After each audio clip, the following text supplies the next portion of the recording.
Hai teman-teman, perkenalkan nama saya Rezky Antonio F. Ginting. Saya dari kelas reguler A 2020. Di sini saya akan mempresentasikan laporan PTK yang sudah saya unduh. Baik, di sini izinkan saya untuk berbagi layar.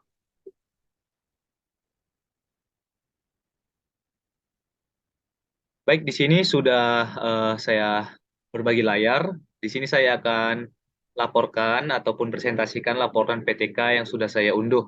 Di sini laporan PTK yang sudah saya unduh berjudul Peningkatan Hasil Belajar Materi Hidup Tenang dengan Kejujuran, Amanah dan Istiqomah menggunakan PBP siswa kelas 7E SMPN 1 Tamyang Layang. Di sini ditulis langsung oleh Asyarani SPDI, guru SMP 1 Tamyang Layang. Oke, mungkin teman-teman di sini kita langsung masuk ke identifikasi ataupun apa sih yang akan eh, saya laporkan dalam presentasi laporan PTK pada hari ini. Mungkin yang pertama itu adalah apa sih yang dilakukan si peneliti sampai dengan sebelum dia merumuskan masalah dalam proposal penelitian tindakan kelas yang hari ini akan kita presentasikan ataupun yang saya presentasikan. Nah, jadi untuk mengetahui apa yang dilakukan peneliti sebelum merumuskan eh, rumusan masalah, maka di sini kita dapat melihat pada latar belakangnya. Nah, di sini pada latar belakang, mungkin teman-teman di sini sudah saya tandai juga eh, sebelum merumuskan masalah, masalah apa yang didapatkan peneliti sebelum membuat rumusan masalah. Jadi di sini mungkin saya bacakan sedikit.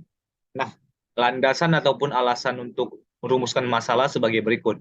Berdasarkan hasil ulangan harian yang dilakukan di kelas 7E SMPN 1 Tamiang Layang, Kabupaten Barito Timur, diperoleh informasi bahwa hasil belajar materi hidup tenang dengan kejujuran amanah dan istiqomah siswa rendah di bawah standar ketuntasan minimal yaitu di bawah 66. Jadi sini sudah jelas dipaparkan bahwa uh, hasil ulangan harian siswa yang menjadi uh, prioritas ataupun bahan kajian untuk merumuskan masalah yaitu standar ketuntasan minimal 66 masih rendah dikatakan standar ketuntasan dari siswa untuk SMP kelas 7 SMPN 1 Tamiang Layang ini.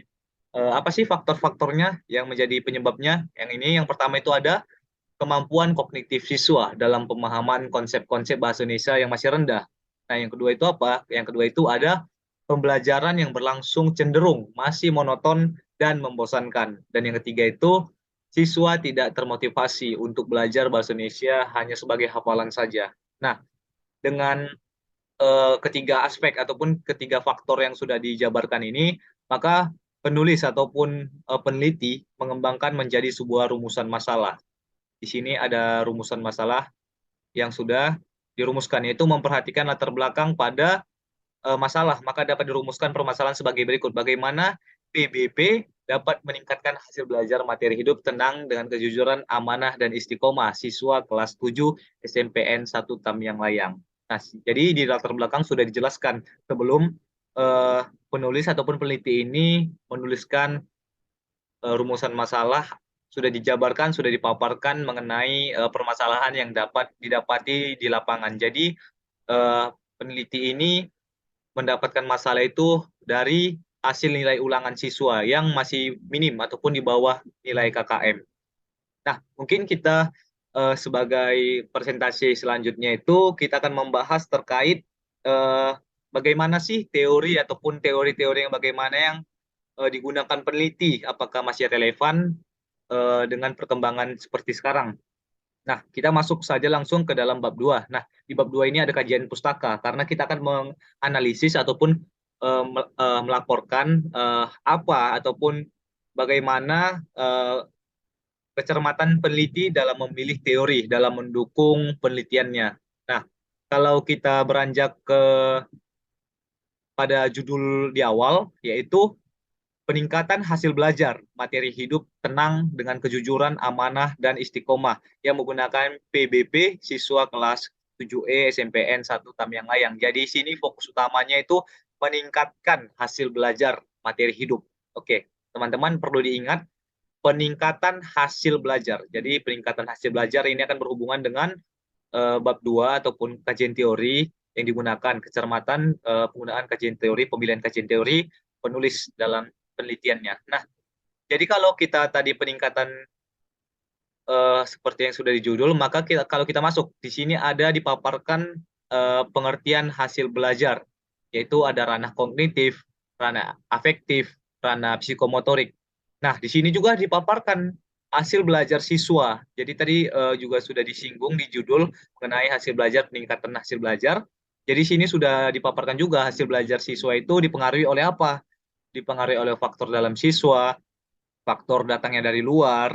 Dan di sini juga ada hasil belajar yang dicapai menurut Nana ini, Nana ataupun dari eh, pendapat para ahli melalui proses belajar mengajar yang optimal ditujukan dengan ciri-ciri. Jadi sini sudah dipaparkan juga dengan ciri-ciri dalam penelitian ini. Jadi kalau ditanyakan apakah kecermatan peneliti ini dalam memilih teori, menurut saya sudah tepat dikarenakan apa? Karena sangat berkesinambungan dengan judul yang diajukan. Nah, jadi kalau ditanya lagi apakah relevan?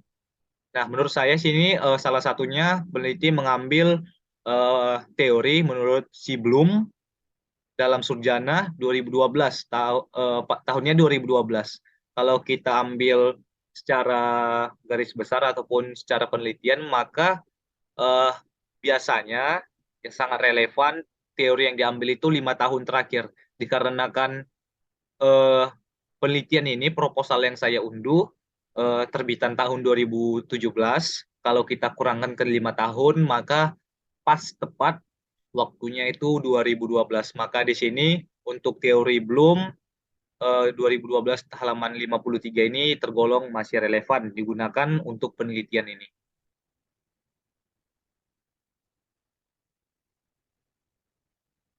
Untuk teori-teori selanjutnya juga sudah di sini sudah dijelaskan mengenai materi hidup tenang dengan kejujuran, amanah dan istiqomah. Jadi ini sangat berkaitan dengan judul, yaitu materi yang akan diajarkan dalam penelitian ini sudah dijelaskan sedikit di dalam kajian teori, sehingga membuat penelitian ini digolongkan sangat-sangat relevan dalam penelitian pemilihan kajian teori di bab 2 ini.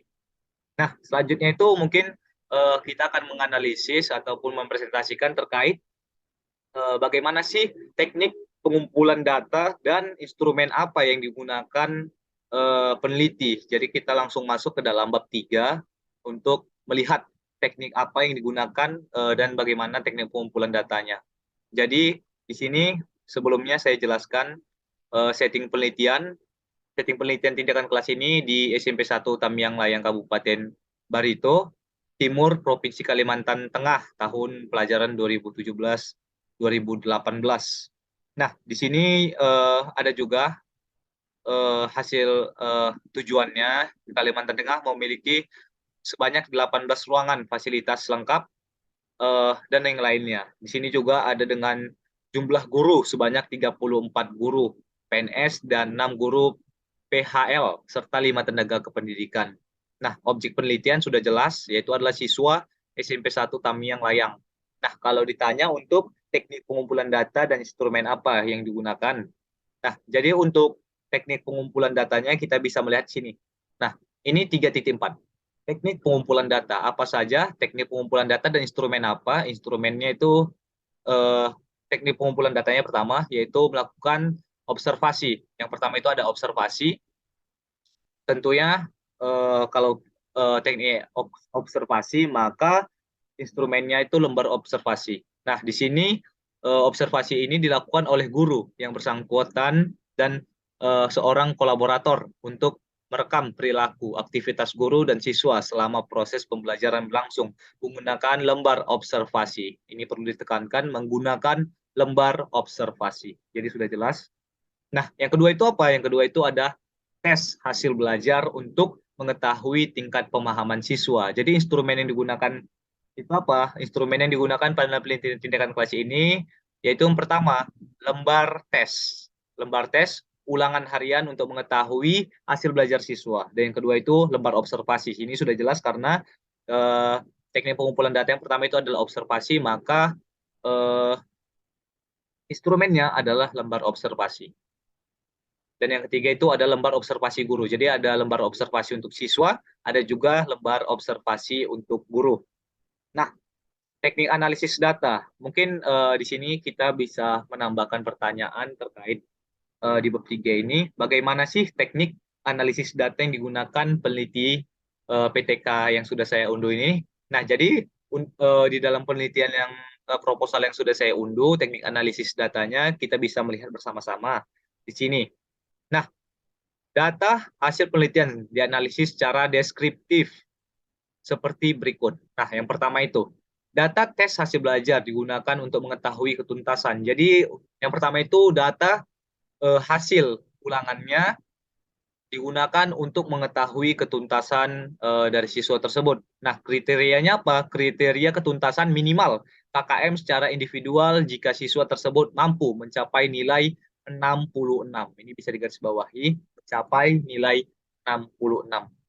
Nah, ketuntasan klasikal jika siswa memperoleh 66 ini, maka jumlahnya sekitar 85% dari seluruh jumlah siswa dan masing-masing dihitung dengan rumus. Jadi rumus yang digunakan ini rumus dari pendapat dari para ahli, yaitu Ari Kunto 2012 halaman 24, yaitu P sama dengan F per N dikali 100%, di mana P ini persentase, F frekuensi tiap kelas, N jumlah seluruh aktivitas. Jadi di sini sudah jelas terkait teknik analisis data. Teknik analisis data menggunakan melihat hasil ulangan siswa dengan rumus Ari Kunto. P sama dengan V per N dikali dengan 100%. Nah, selanjutnya kita masuk ke dalam pembahasan. Singkat saja teman-teman, di dalam pembahasan ini mungkin muncul sebuah pertanyaan terkait bab 4 ini ataupun pembahasan, dikarenakan ini PTK, pasti ada yang namanya siklus 1, siklus 2. Jadi pasti akan muncul nih pertanyaan terkait bab 4 ini. Bab 4 ini pasti ada pertanyaan, bagaimana sih tindakan setiap siklus? Apakah ada perbedaan tindakan di setiap siklusnya? Jadi di sini saya paparkan sedikit, di dalam proposal penelitian yang sudah saya unduh ini memiliki 2 siklus. Jadi siklus pertama dan siklus kedua. Nah, langsung saja kita masuk ke dalam siklus pertama untuk lebih jelasnya. Tapi di sini saya akan memaparkan mulai dari siklus pertama. Nah, di sini ada deskripsi hasil siklus pertama di tahap perencanaan. Jadi di tahap perencanaan ini setiap rencana yang akan dilaksanakan guru untuk melaksanakan penelitian tindakan kelas akan dituliskan di sini. Jadi dalam penelitian yang sudah saya unduh, apa sih perencanaan awalnya itu? Perencanaan awalnya itu guru mempersiapkan tindakan berupa rancangan pelaksanaan pembelajaran atau yang kita kenal dengan RPP yang sesuai dengan metode pembelajaran tipe PBB. Jadi di sini guru merumuskan ataupun merancang pelaksanaan pembelajaran ataupun RPP. Nah, setelah guru melaksanakan perencanangannya, maka adanya pelaksanaan. Jadi pelaksanaannya ini dilakukan di sekolah terkait, sekolah tempat penelitian di siklus 1, di siklus 1 ini dilaksanakan pada Rabu 20 September 2017 pukul 10.20 sampai dengan 12.35. Nah, jadi waktu yang dialokasikan ini untuk kegiatan pendahuluan 10 menit. Sedangkan alokasi waktu untuk kegiatan inti adalah 50 menit dan alokasi kegiatan penutup sebesar 20 menit. Jadi kalau digabungkan waktu yang diperlukan sekitar 80 menit. 10 ditambah 50 ditambah dengan 20. Nah, dengan kegiatan seperti apa? Kegiatannya itu ada terbagi atas tiga kegiatan. Yang pertama itu menyapa dan mengecek kehadiran siswa. Ini sangat penting di dalam sebuah kelas. Dan yang kedua itu melakukan ice breaking berupa bernyanyi ataupun menyanyi. Yang ketiga itu menggali pengetahuan siswa. Nah, jadi di dalam tahap siklus pertama ini sudah dipaparkan perencanaannya, pembuatan RPP dan pelaksanaannya itu kegiatannya itu seperti apa. Sudah dijelaskan di sini ada 3 kegiatan yang dilakukan dan pada kegiatan akhir siklus pertama ini hasilnya itu untuk melakukan evaluasi untuk mengetahui pencapaian siswa setelah pelaksanaan pembelajaran menggunakan PBB ini. Dan yang kedua ini siswa melakukan kilas balik tentang pembelajaran yang baru dilakukan.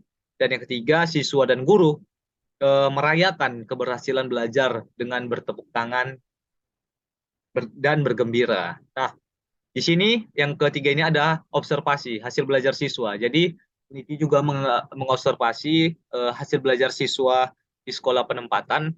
Nah, di sini eh, mungkin di sini saya jelaskan sedikit partisipasi siswa di kelas 7 SMP N1 Tamyang Layang sudah kegiatan belajar mengajar pendidikan bahasa Indonesia dapat dilihat pada tabel ini untuk siklus pertama, di mana hasil belajar pada siklus pertama ini penerapan model PBB ini, PBP ini dengan jumlah 12 siswa. Ini perlu digarisbawahi, 12 siswa, terdapat 10 siswa, 83,3% yang tuntas dan yang tidak tuntas itu ada 2 siswa sekitar 16%, 16,7% yang tidak tuntas dengan rata-rata 68,8. Data dapat dilihat pada tabel di bawah ini. Nah, teman-teman di sini sudah dipaparkan juga tabel pada siklus pertama terkait hasil belajar siswa ataupun hasil ulangan siswa di dalam penelitian proposal yang sudah saya unduh ini. Nah, tadi ada 12 siswa. Juga ada dikatakan 2 orang yang tidak tuntas, yaitu ada nomor 6, juga ada nomor 9.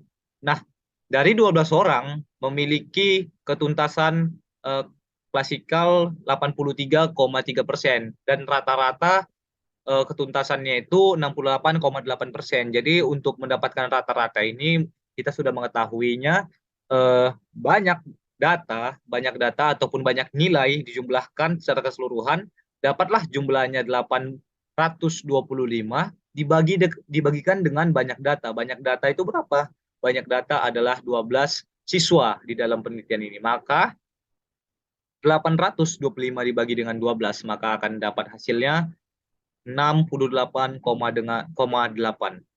Nah, kita lanjut untuk aktivitas siswa. Jadi untuk hasil belajar pengamatan terhadap aktivitas siswa selama kegiatan pembelajaran ada penerapan PBP ini pada siswa hidup tenang dengan kejujuran, amanah, dan istiqomah. Pada siklus 1 ini rata-ratanya 3,00, berarti termasuk sudah tergolong baik. Nah, untuk lampirannya, untuk kenapa ataupun tadi sudah dikatakan baik, kita bisa melihat dalam tabel ini. Tabel 3, respon siswa terhadap model PBP. Nah, sini sudah dipaparkan untuk ada 6 cakupan, yaitu bagaimana perasaan kamu selama mengikuti kegiatan pembelajaran. F ini bisa kita lihat, apa sih F itu? Frekuensi respon siswa terhadap pembelajaran menggunakan PBB. Jadi ini F adalah respon, N adalah jumlah siswanya. Jadi F kita bisa melihat sini ada 11 dengan persentase 91,7. Yang tidak senang itu ada 1, persentasenya 8,3. Kita bisa melihat juga di sini ada 6 poin dan kita bisa melihat masing-masing hasilnya. Baik, selanjutnya itu ada aktivitas guru, dan aktivitas guru ini juga sudah dijelaskan dalam tabel ini. Apa sih aktivitas gurunya yang dilakukan di dalam penelitian ini? Jadi data hasil pengamatan kemampuan guru. Jadi kemampuan guru juga di sini diamati dalam mengelola kegiatan pembelajaran kooperatif tipe PBP ditunjukkan pada tabel 4. Jadi pengelolaan pembelajaran dengan penerapan model pembelajaran kooperatif PBB ini dalam pembelajaran hidup tenang dengan kejujuran, amanah, dan istiqomah pada siklus 1 ini sebanyak 22,75 yang termasuk kategori baik. Nah, di sini bisa kita lihat untuk aspek-aspeknya yang diamati, siklusnya, keterangan ataupun skor dan rata-rata yang diterima ataupun diperoleh guru. Di mana persiapan ada 3,0, pelaksanaan 2,5, pengelolaan kelas 2,5, suasana kelas 3,0, dan didapat rata-rata 2,75. Nah, untuk keterangannya di sini sudah dijelaskan juga, sudah dipaparkan oleh peneliti proposal ini terkait 0 sampai dengan 1,49 itu dikategorikan sebagai kurang baik, 1,5 sampai dengan 2,49 itu tergolong cukup, 2,5 sampai dengan 3,49 itu tergolong baik, 3,5 sampai dengan 4,0 itu tergolong sangat baik. Nah, untuk kegiatan refleksi ataupun kegiatan akhir pada siklus pertama ini, jadi didapat hasil penelitian pada siklus pertama ini bahwa pada siklus pertama terdapat kekurangan pemahaman siswa pada materi hidup tenang dengan kejujuran, amanah, dan istiqomah. Jadi apa sih yang penyebabnya itu? Yang pertama itu ada siswa tidak fokus pada kegiatan LKS sehingga ada bagian tertentu dari isi LKS yang tidak terisi dengan sempurna. Dan yang kedua itu, aspek kedua itu siswa banyak melakukan hal-hal di luar konteks pembelajaran seperti bermain dengan teman sekelompok. Dan yang ketiga itu, di antara satu dengan dua kelompok tidak mampu menjawab dengan baik pernyataan atau pertanyaan yang diberikan guru pada saat evaluasi di akhir pembelajaran.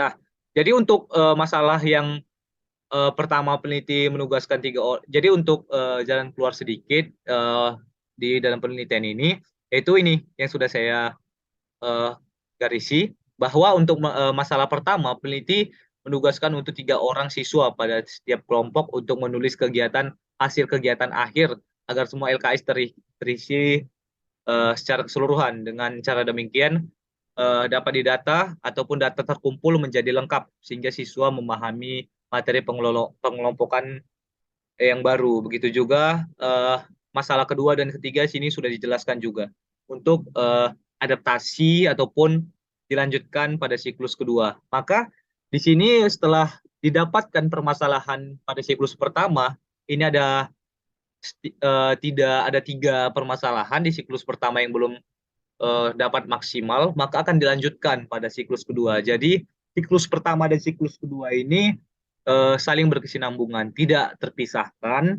Jadi kalau ditanya apakah proses tindakan setiap siklus sama atau berbeda, sebenarnya ini bisa dikatakan sama, tetapi lebih ke arah pengembangan.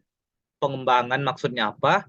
Dari yang dulunya ataupun dari yang sebelumnya itu belum mendapatkan hasil maksimal akan terus dikembangkan, dimaksimalkan menjadi hasil yang diinginkan, hasil yang memang mencapai nilai ketuntasan dari penelitian ini.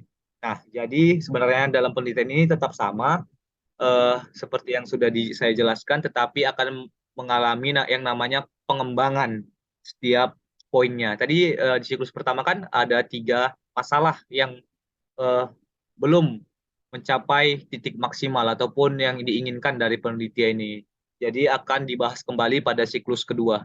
Nah, jadi kita masuk ke dalam deskripsi siklus kedua ini. Di siklus kedua ini untuk tahap perencanaan sama dengan tahap siklus pertama, membuat sebuah RPP. Jadi dalam perbaikannya kekurangan pada siklus pertama ini, materi hidup, tenang dan kejujuran dan istiqomah. Jadi untuk memperbaiki materi hidup, tenang dengan kejujuran dan istiqomah. Jadi di samping eh, pembelajaran ataupun tema yang diangkat, guru juga membuat lembar kerja siswa ataupun LKS dan menyusun lembar observasi aktivitas guru dan siswa. Yang selanjutnya itu guru membuat tes hasil belajar sebelum pelaksanaan tindakan dilakukan di kelas. Jadi guru ini sebagai observer mendiskusikan lembar observasi. Nah, untuk pelaksanaan tetap sama pada siklus kedua ini dilaksanakan tanggal 4 Oktober 2017.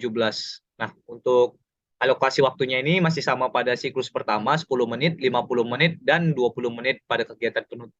Dengan kegiatan pendahuluan juga sama dengan kegiatan siklus pertama, yaitu ada 3 kegiatan: menyapa dan mengecek kehadiran siswa, melakukan ice breaking berupa bernyanyi, dan yang ketiga itu menggali pengetahuan siswa. Jadi untuk siklus 1 dan siklus 2 atau siklus pertama dan siklus kedua itu sama untuk pelaksanaannya. Cuman hanya berbeda tanggal dan mungkin waktunya.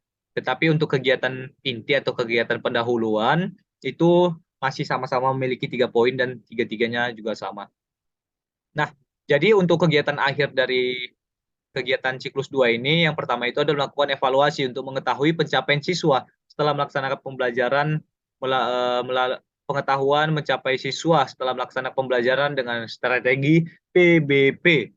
Yang kedua itu siswa melakukan kilas balik tentang pembelajaran yang baru dilakukan. Dan yang ketiga itu ada siswa dan guru merayakan keberhasilan. Jadi ini hampir sama dengan siklus pertama. Saya ingatkan kembali, siklus pertama dan siklus kedua ini hasilnya ataupun saling berkesinambungan. Tetapi mungkin akan ada pengembangan pada siklus kedua, karena di siklus pertama pastinya ada kekurangan, maka akan diangkat ke siklus kedua, dan di siklus kedua ini akan tetap uh, topik yang akan dibahas, tetapi akan mengalami yang namanya perkembangan-perkembangan untuk mendapatkan hasil yang maksimal. Nah, kita masuk ke dalam observasi.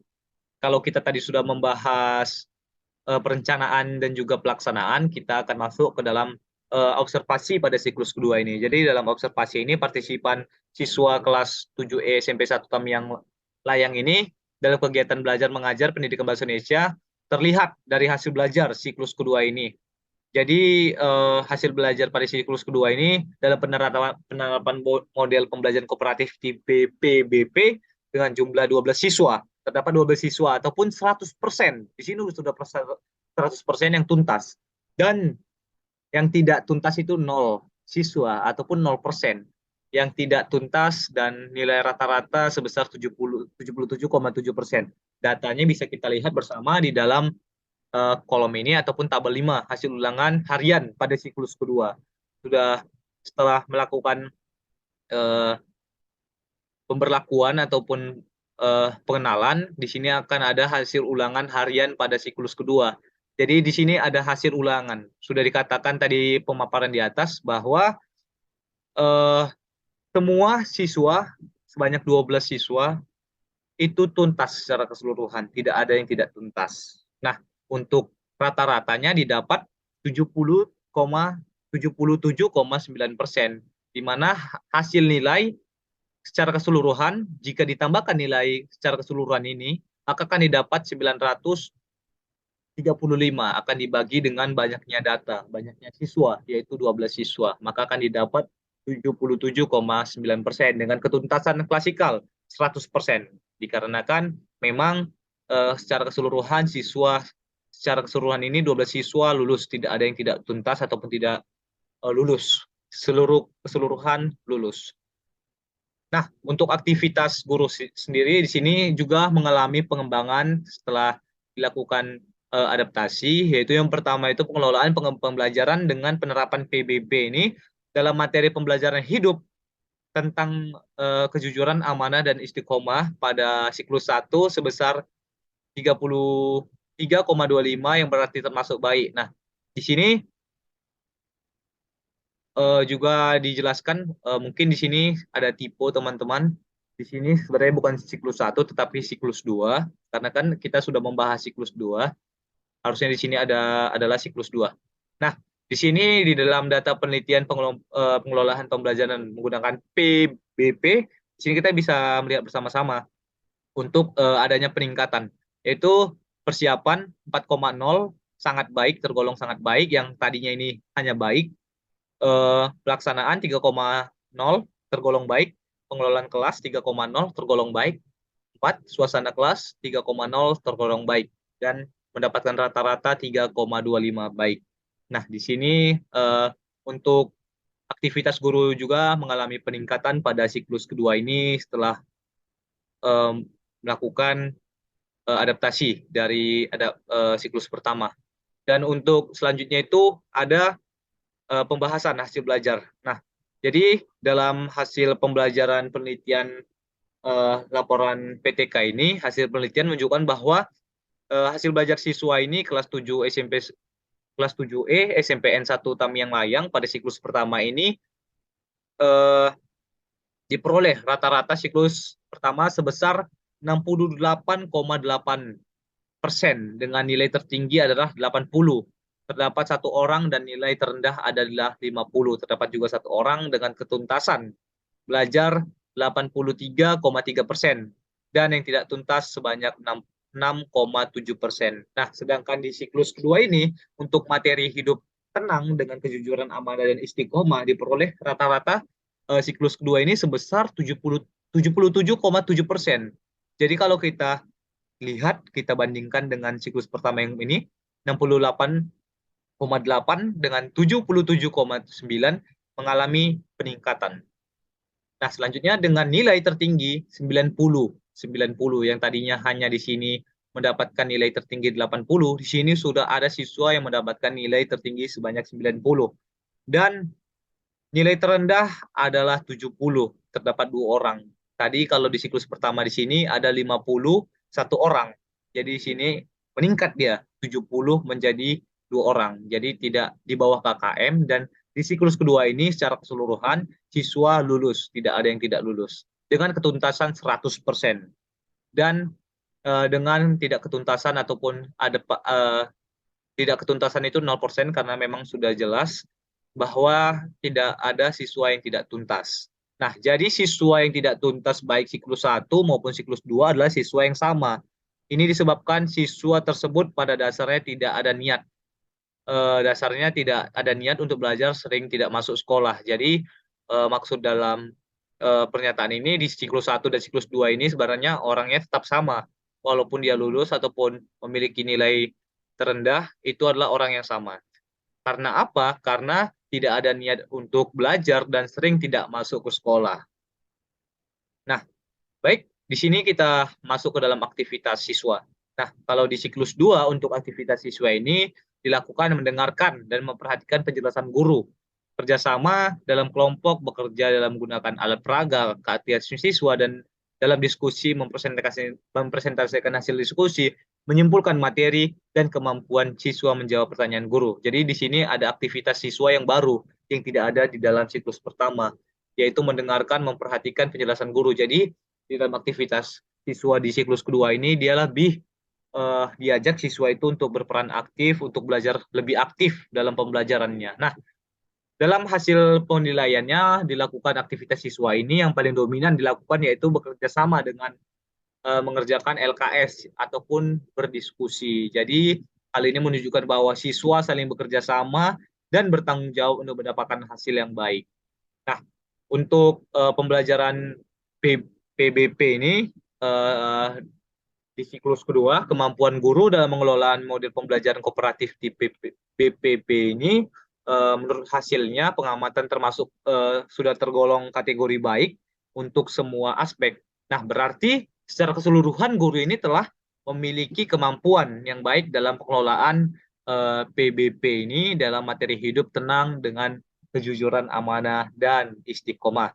Nah, kita lanjut yang terakhir itu ada pembelajaran ataupun respon siswa terhadap pembelajaran menggunakan PBP. Jadi berdasarkan hasil angket respon siswa terhadap model pembelajaran kooperatif tipe PBP ini yang diterapkan oleh peneliti menunjukkan hasil bahwa siswa merasa senang terhadap materi pembelajaran. Nah, dari seluruh siswa ataupun 100% siswa ini berpendapat baru mengikuti pembelajaran dengan modelan PBB ini. Jadi siswa merasa senang, apalagi pokok pembahasannya menggunakan model PBB ini ataupun uh, ya menggunakan PBB ini. Nah, baik teman-teman. Tadi sudah saya paparkan, presentasikan laporan PTK yang sudah saya unduh. Saya sudah juga memaparkan terkait pertanyaan-pertanyaan yang mungkin muncul di dalam laporan PTK ini. Yang pertama kita juga tadi mungkin saya sini uh, membacakan sedikit pertanyaan-pertanyaan yang sudah kita bahas di dalam laporan PTK ini, presentasi laporan PTK ini. Yang pertama tadi kita sudah membahas apa sih yang dilakukan si peneliti sebelum merumuskan masalah ataupun masalah apa yang didapatkan peneliti dalam merumuskan masalah. Tadi juga sudah kita bahas di latar belakangnya peneliti mendapatkan nilai yang siswa yang tidak tuntas menurut hasil belajar ataupun ulangan dari siswa tersebut. Nah, yang kedua itu ada bagaimana sih kecermatan peneliti dalam memilih teori untuk mendukung penelitiannya. Jadi dalam bab 2 landasan teori, peneliti juga sudah sangat baik dalam memilih teori, sudah sangat berkesinambungan dengan judul, dengan materinya, yaitu materi hidup dengan tenang, kejujuran, amanah, dan istiqomah. Semuanya sudah ada di dalam kajian teori bab 2. Dan untuk apakah teori yang digunakan relevan, yaitu sangat masih relevan, yaitu peneliti mengambil teori tahun 2012, sedangkan proposal yang saya unduh terbitan tahun 2017. Kalau kita kurangkan 5 tahun, maka pas tepat 2012 masih tergolong relevan digunakan.